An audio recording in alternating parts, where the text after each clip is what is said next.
Guys, welcome back to Welsh Bee Sports. I just want to give a few words and say a few words about Wrexham's 2-1 win against Colchester United at the Racecourse yesterday. It was a gritty win, it was a hard-fought win, and in my opinion, it was an ugly win, a very ugly win.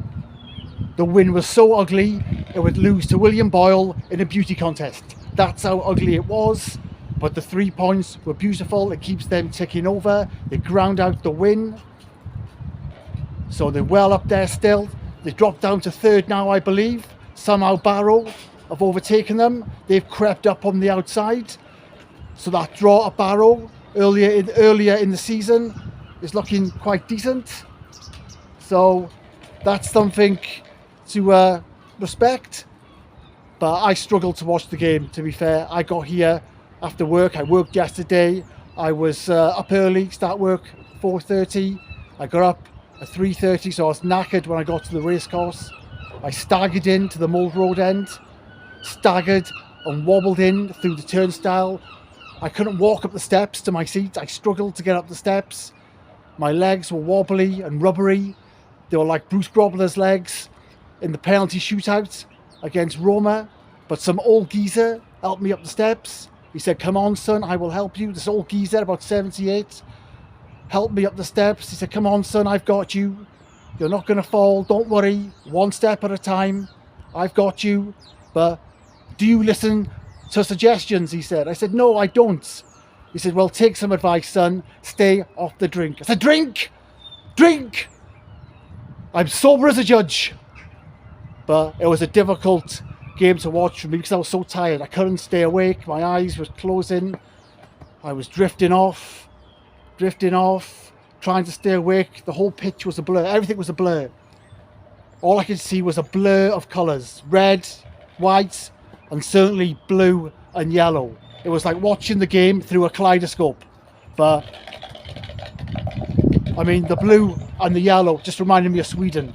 All through the game, I was just thinking, it's Sweden, Sweden, Sweden, Sweden.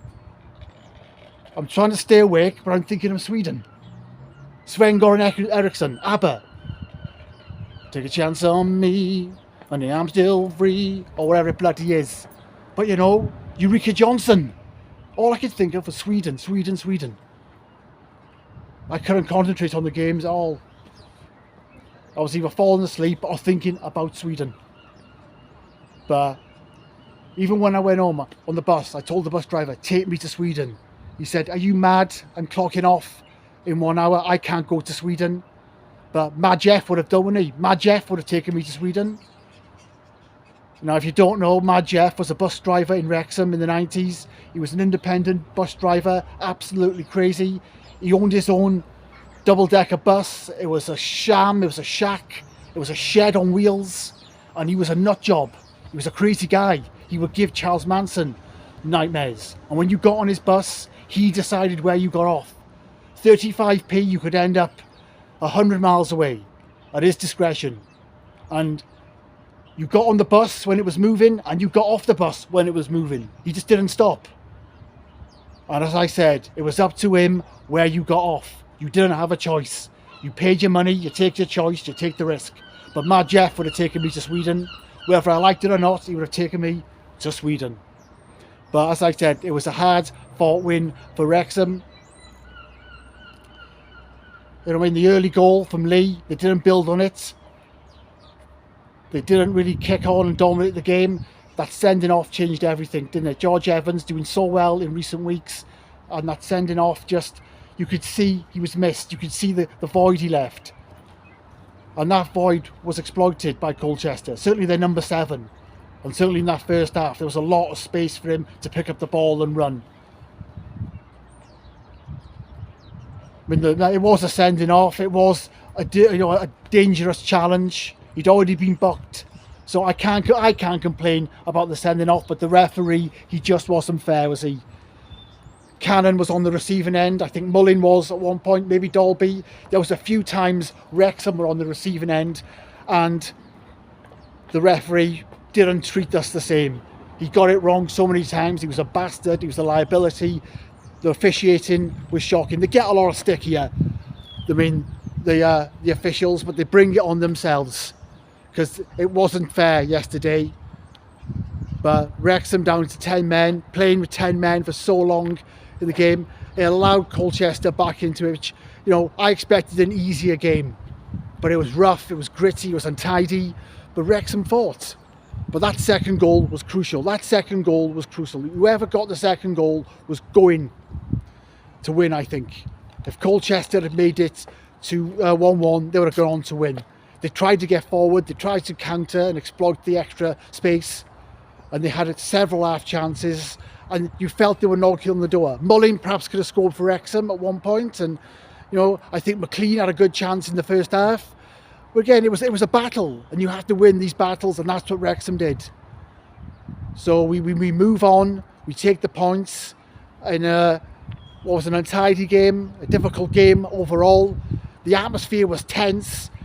Like I said, the officiating made a lot of us angry, and you know, it was difficult to enjoy. It was difficult to enjoy, especially when you couldn't stay awake, or you're either thinking of Sweden and Sven-Göran Eriksson.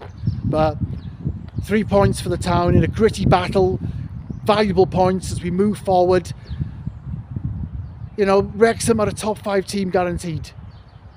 And I think having just come up, you take that. We want automatic promotion, but worst case scenario, Wrexham are a top 5 team.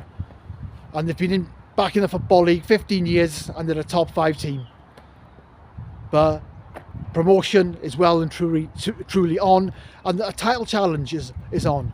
Stockport had a massive win yesterday. They've been a bit iffy the last few weeks. They've been dodgy, haven't been flying as they were, but that's the quality they have. So I think Stockport's still the team to beat. Barrow are sniffing around, and they've come from nowhere. You're going to have your Mansfields, etc. But Wrexham are well in it. They're poised to make a real go of this, and I'd be very, very surprised if they don't get promoted automatically, and they're definitely in the playoffs. And for 15 years of non-league football, you take that, I suppose. You take it, but when it's looking so good, it's normal to want a bit more. But a gritty, hard-fought, ugly win, 3 valuable points. The town march on, and we just keep going, racking up the wins, point by point, and they're looking good. Great stuff, great win. Move forward. A big game here next weekend, the Welsh Derby. That's going to be a corker. That's going to have a cracking atmosphere. We can't wait. Cheers, guys, and I will see you on the next video.